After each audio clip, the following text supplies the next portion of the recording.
Salam dan bahagia Bapak Ibu guru hebat. Perkenalkan, nama saya Franciscus Xaverius Yolan, calon guru penggerak angkatan 11 dari SMP Satap Kembang Lala. Saat ini saya akan berbagi praktik baik dengan teman-teman guru di sekolah terkait dengan budaya positif di lingkungan sekolah. Selamat menyaksikan. Selamat pagi Pak. Selamat pagi. Mohon maaf mungkin mengganggu waktu depan hari ini. Saya ada rencana untuk saling berbagi dengan teman-teman di sekolah terkait dengan budaya positif.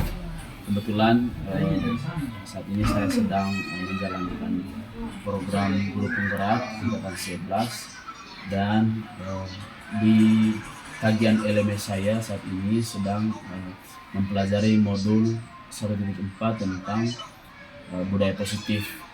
Saya punya impian untuk berbagi dengan teman-teman terkait dengan budaya positif di sekolah. Kalau dari saya Pak, saya selaku pimpinan di sini saya juga mendukung kegiatan Pak yang berkaitan dengan tugas pokok Pak sebagai calon guru penggerak, dan yang kedua untuk kepentingan sekolah kita yang di sekolah Kembang Lala ini. Saya juga mendukung Pak, saya selalu support buat Bapak. Baik, terima kasih banyak Pak. Mungkin bisa hari ini saya berbagi dengan teman-teman terkait dengan budaya positif sampai dengan kita bisa menyepakati dan kita bisa merancang bersama terkait dengan budaya positif itu sendiri. Kalau dari saya Pak tergantung dari kalau memang ada waktu sih. Terima kasih banyak Bapak. Jadi mudah-mudahan saya bisa bersama dengan Bapak juga hari ini dan juga dengan teman-teman guru bisa saling berbagi terkait dengan budaya positif. Terima kasih banyak. Silakan. Baik, selamat pagi untuk kita semua. Yang pertama, saya menyampaikan terima kasih untuk kesediaan dari teman-teman hari ini bisa bersama dengan saya untuk kita saling berbagi terkait dengan budaya positif. Kemudian yang kedua, saya ingin menyampaikan permohonan maaf mungkin mengganggu waktu dari Bapak Ibu hari ini. Sudah meluangkan waktu untuk berdiskusi dengan saya terkait dengan budaya positif. Saya ingin menyampaikan bahwa saya berbagi materi tentang budaya positif ini merupakan salah satu tagihan dari LMS yang saya sedang jalankan saat ini terkait dengan pendidikan guru penggerak. Baik Bapak Ibu, sebelum kita mulai kegiatan kita hari ini, mungkin Ibu Ledis bisa memimpin kita dalam doa dulu. Marilah kita siapkan hati kita untuk berdoa. Izinkanlah saya membawakan doa ini secara terima dalam nama Bapa dan Putra dan Roh Kudus.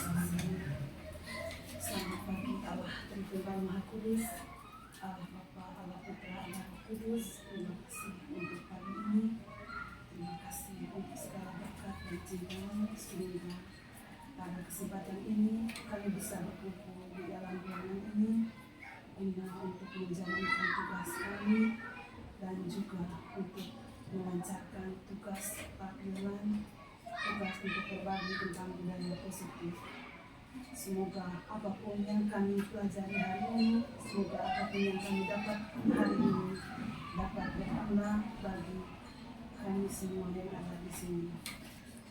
Allah Bapa di dalam surga, kami satukan segala doa dan permohonan kami ke dalam doa yang Putra-Mu sendiri ajarkan. Bapa kami yang ada di surga, dimuliakanmu nama kerajaan-Mu, digelarkan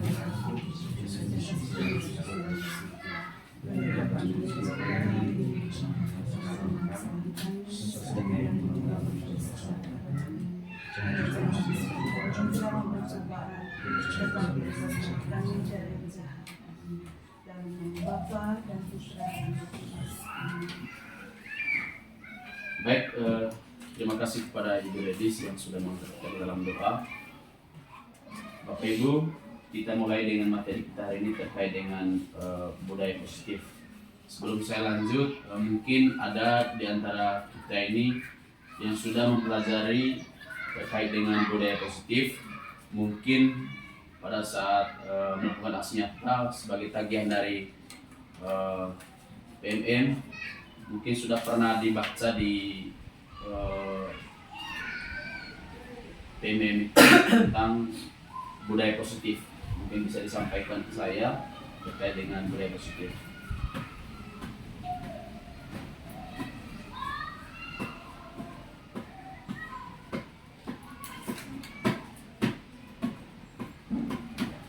Ya, silakan. Kalau pemahaman tentang dan itu kalau menurut saya karena selama ini saya pernah coba membuat modul atau mendapatkan kalau saya itu kayak berkaitan dengan budaya yang memiliki berkaitan dengan keteraturan di sekolah, baik yang bersifat putra maupun ekstra, baik untuk gurunya maupun untuk siswa. Mungkin pada umumnya ya, berkaitan dengan tata tertib yang ada di sekolah tertentu. Itu dari saya. Oke, baik, terima kasih banyak Kak. Itu dia tadi terkait dengan budaya positif yang mungkin secara sederhana sudah dilakukan oleh Kak. Jadi di sini budaya positif itu sendiri adalah nilai atau keyakinan dari kebiasaan-kebiasaan di sekolah yang berpihak pada peserta didik, sehingga peserta didik menjadi pribadi yang bijaksana dan bertanggung jawab. Itu pengertian dari budaya positif. Lalu pertanyaannya, mengapa harus budaya positif? Suasana positif sangat mendukung terlaksananya pembelajaran yang kondusif. Jadi lingkungan itu sangat berpengaruh dengan proses pembelajaran kita di sekolah.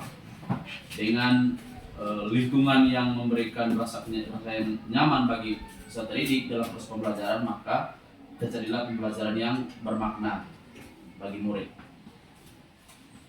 Di sini dijelaskan, suasana positif akan membuat lingkungan belajar lebih menyenangkan, sehingga proses belajar dapat berjalan tanpa beban dan tekanan, melainkan keinginan dan kesadaran dari dalam diri peserta didik.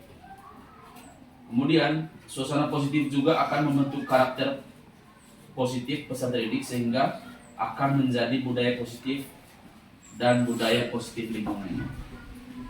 Jadi itu tadi yang saya sudah sampaikan, bahwa ketika lingkungan belajar dari murid kondusif atau memberikan rasa nyaman, aman bagi mereka dalam proses pembelajaran, maka di sana akan terjadi pembelajaran yang bermakna. Jadi seperti itu. Kemudian, lalu apa kaitannya dengan disiplin positif? Artinya supaya kita bisa membangun budaya yang positif, tentu kita kenal yang namanya disiplin positif. Lalu apa kaitannya dengan disiplin itu sendiri? Kita lihat pengertian dari disiplin positif itu adalah pendekatan yang digunakan untuk mendidik anak, melakukan kontrol diri, dan pembentukan kepercayaan diri. Kemudian ciri dari disiplin itu yang pertama, tanpa ada kekerasan, tanpa ancaman, melainkan komunikasi antara perilaku secara efektif antara guru dan peserta didik. Kemudian yang kedua, peserta didik diajarkan untuk memahami konsekuensi dari perilaku mereka dan menumbuhkan rasa tanggung jawab dalam diri peserta didik itu sendiri. Nanti kita akan melihat terkait dengan keyakinan kelas, perbedaan antara keyakinan kelas dengan peraturan kelas. Kemudian yang ketiga, menumbuhkan kesadaran peserta didik, memberdayakan peserta didik untuk melakukan sesuatu tanpa sogokan, tanpa ancaman atau hukuman.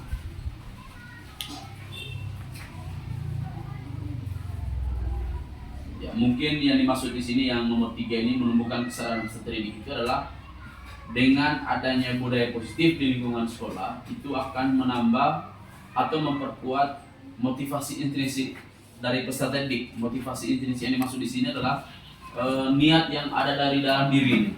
Bukan berarti bahwa murid melakukan sesuatu itu bukan hanya untuk mencapai apa yang mau dia tujukan, atau supaya bisa menghindari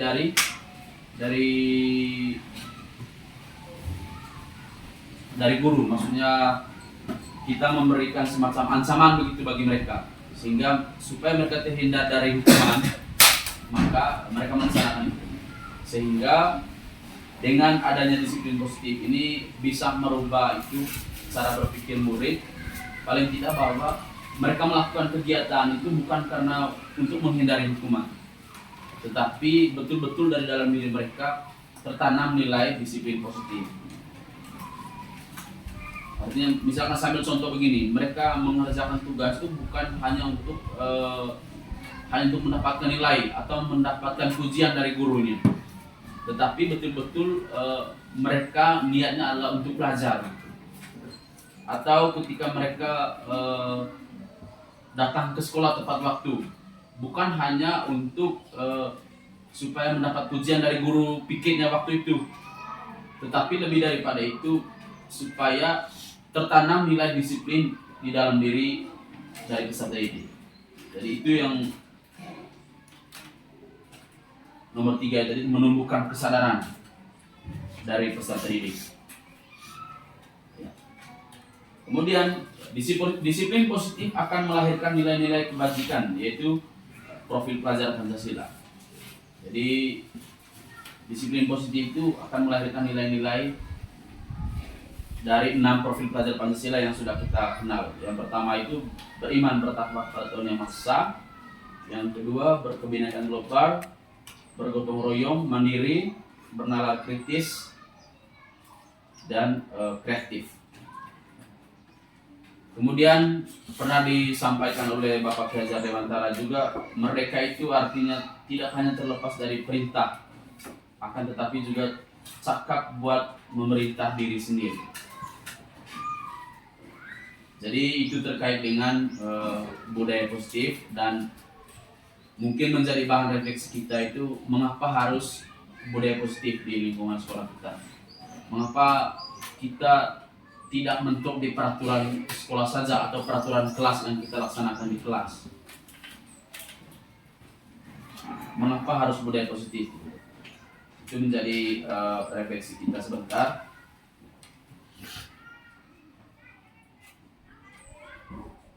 Kemudian mari kita lihat bersama terkait dengan apa yang sudah kita susun bersama di kurikulum sebelumnya terkait dengan peraturan-peraturan yang ada di sekolah kita ini. Mari kita lihat bersama itu sebentar, kemudian kita ubah kalimat-kalimat itu menjadi sebuah keyakinan kita yang nantinya akan menjadi budaya yang positif di sekolah.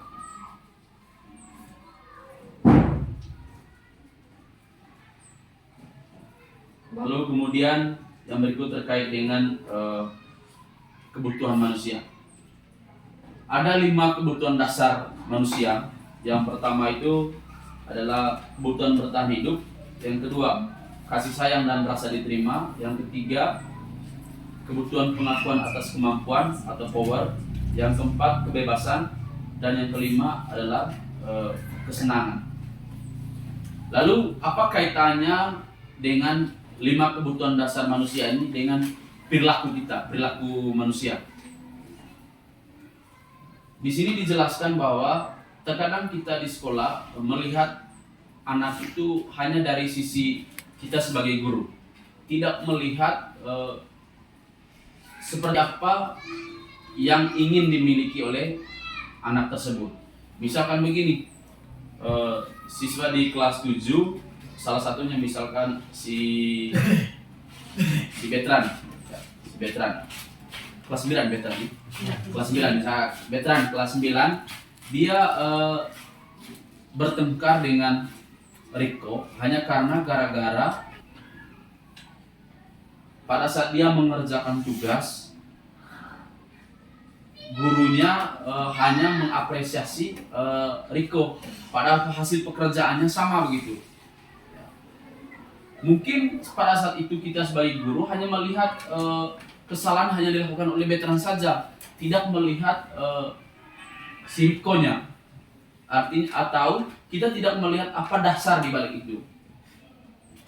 Itu berkaitan erat dengan kebutuhan dasar manusia. Yang pertama, kebutuhan bertahan hidup, kasih sayang dan rasa diterima. Ya. Dari persoalan itu tadi itu sebenarnya kita mau melihat bahwa semestinya kita melihat alasan veteran bertengkar dengan Riko itu dia butuh pengakuan.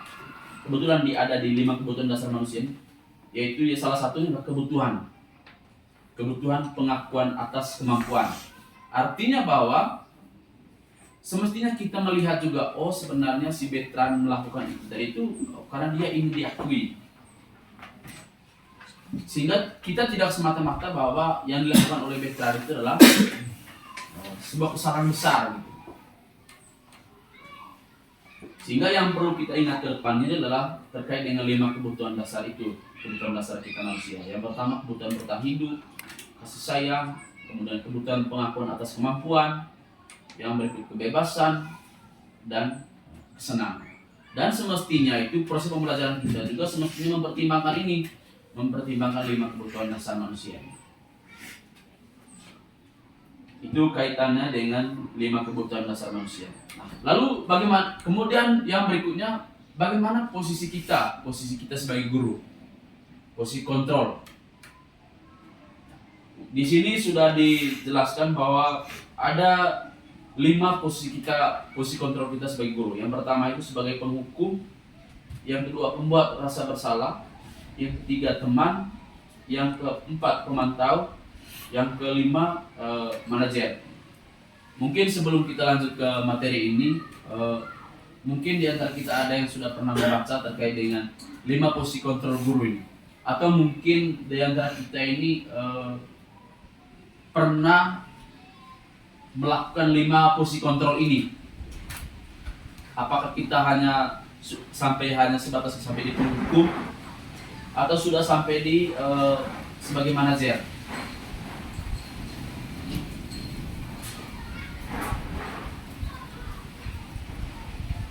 Baik, terkait dengan 5 posisi kontrol ini, itu adalah bagian dari restitusi. Jadi nanti kita akan lihat bersama seperti apa itu restitusi dan kita posisi kontrol kita seperti apa yang semestinya dilaksanakan di sekolah. Kita lihat yang pertama itu pengertian restitusi itu sendiri adalah proses menciptakan kondisi bagi murid untuk memperbaiki kesalahan mereka sehingga mereka bisa kembali pada kelompok mereka dengan karakter yang lebih kuat. Itu menurut Gosen. Kemudian ada juga yang dikenal dengan segitiga restitusi. Segitiga restitusi itu ada 3, tentunya karena dikatakan dari segitiga jadi ada 3 tahapan. Yang pertama itu adalah menstabilkan identitas, yang kedua validasi tindakan yang salah, dan yang terakhir itu adalah menanyakan keyakinan. Sehingga dalam proses menyelesaikan persoalan yang dialami oleh murid, semestinya itu kita bisa menggunakan segitiga restitusi. Dengan cara itu tadi, yang pertama itu menstabilkan identitas, kemudian validasi tindakan yang salah, dengan menanyakan keyakinan. Kita lihat yang pertama itu menstabilkan identitas. Yang dimaksudkan dengan menstabilkan identitas itu adalah kita menganggap bahwa setiap orang itu memiliki kesalahan. Jadi setiap orang juga itu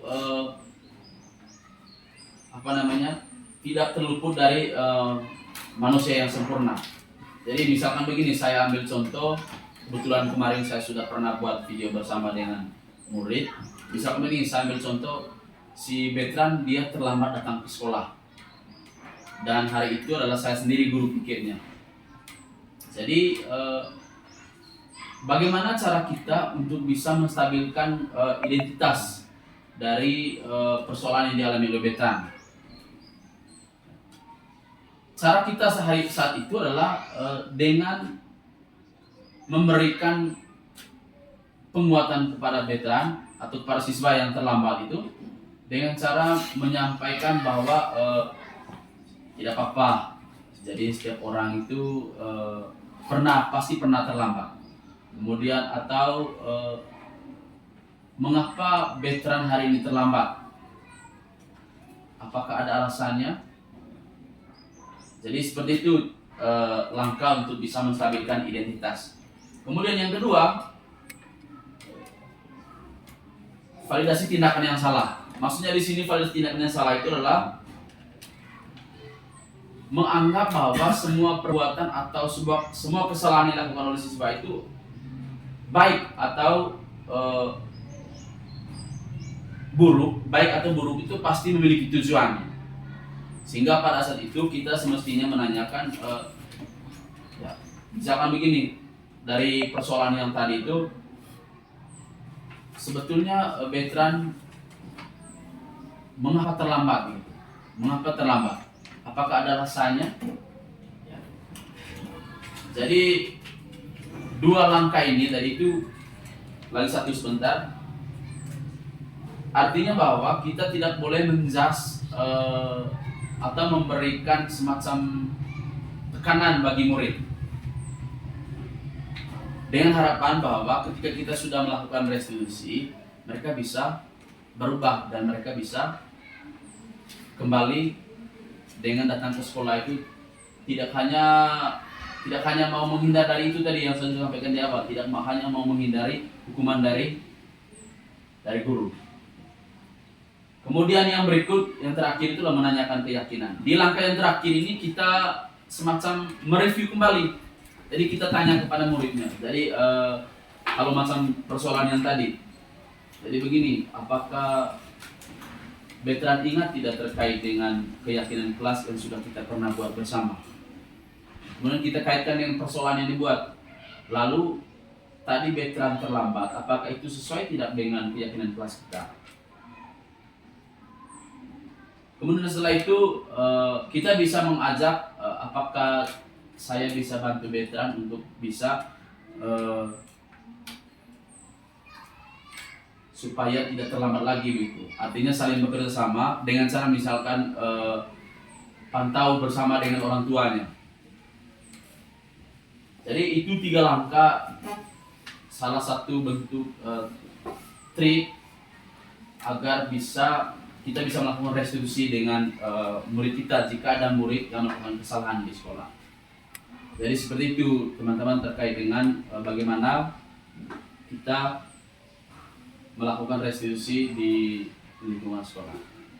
Baik, itu saja materi saya hari ini teman-teman. Mungkin yang terakhir saya berikan kesempatan kepada teman-teman untuk kita merefleksikan terkait dengan materi yang sudah sampaikan, atau mungkin ada satu hal yang perlu kita diskusikan terkait dengan budaya positif ini.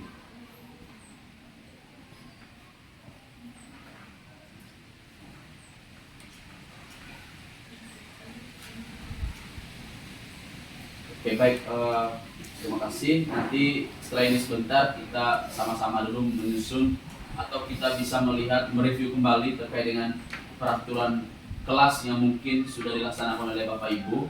Kita ubah itu menjadi sebuah keyakinan kelas dan harapannya bisa menjadi sebuah budaya yang positif dan dapat dilakukan oleh murid di kelas.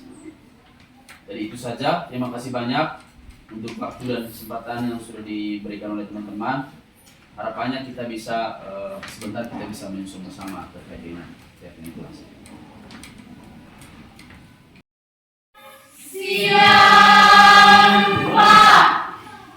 Selamat siang, silakan dulu. Terima kasih, Pak. Baik, bagaimana kabar hari ini? Luar biasa. Oke, baik, terima kasih banyak ya.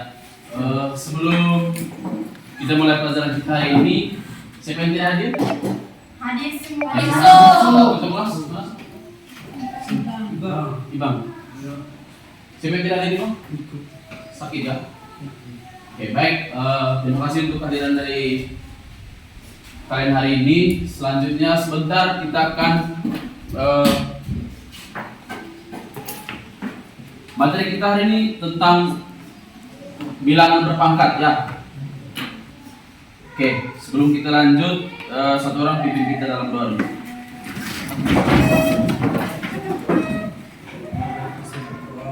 Dalam Bapa dan Putra dan Roh Kudus. Amin.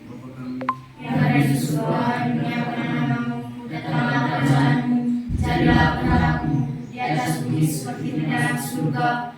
Berilah kami rezeki pada hari ini, dan ampunilah kesalahan kami, seperti kami pun mengampuni yang bersalah pada kami. Dan jangan masukkan kami dalam pencobaan, tapi bebaskanlah kami dari yang jahat. Amin. Karena Bapa dan Putra dan Roh Kudus. Amin.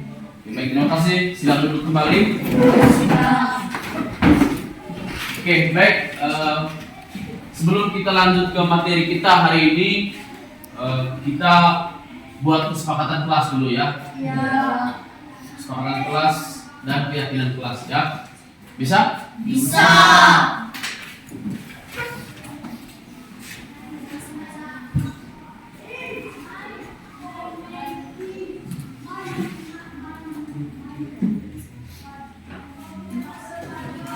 Oke, baik.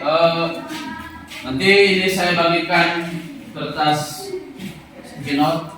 Nanti sebentar silakan ditulis keyakinan kelas atau kesepakatan kelas seperti apa yang ingin kalian capai pada saat proses pembelajaran ini, ya. Seperti apa harapan-harapan kalian, ya. Kesepakatan, ya. Nanti silakan sebentar ditulis, ya.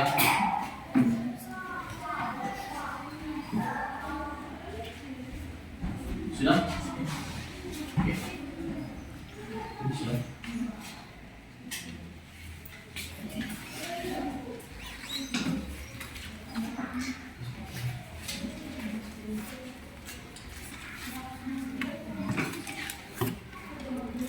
Oke, silakan ditulis di kertas yang saya sudah bagikan kesepakatan kelasnya. Kemudian kalau sudah sebentar, nanti silakan ditempelkan di papan ya.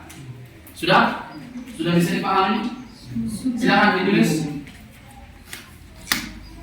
Silakan ditulis.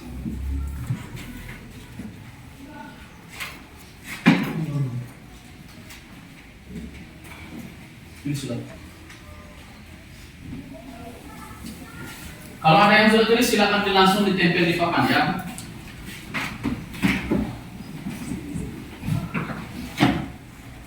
Langsung ditempel di sini.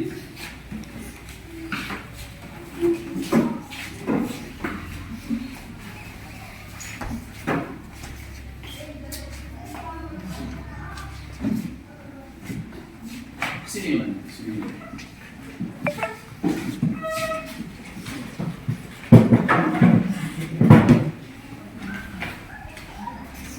Oke, yang lain, ayo silakan cepat. Di bawahnya, di bawahnya, di bawahnya.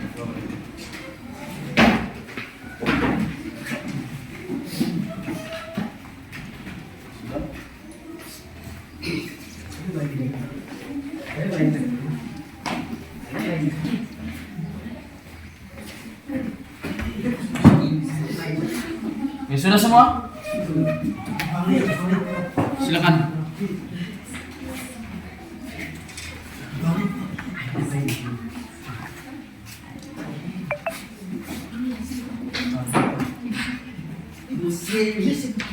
Oke. Oke, sudah semua ini? Silakan. Saya minta satu orang membacakan ini dulu. Satu-satu, ayo silakan. Kau Sofia, ya silakan. Silakan baca semua ini ya. Kesepakatan seperti apa? Keyakinan seperti apa ini? Baca semua, ayo.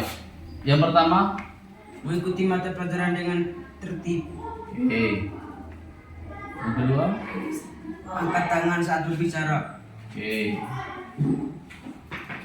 Menjaga kebersihan kelas. Masuk kelas tepat waktu. Saling menghargai. membuang sampah pada tempatnya.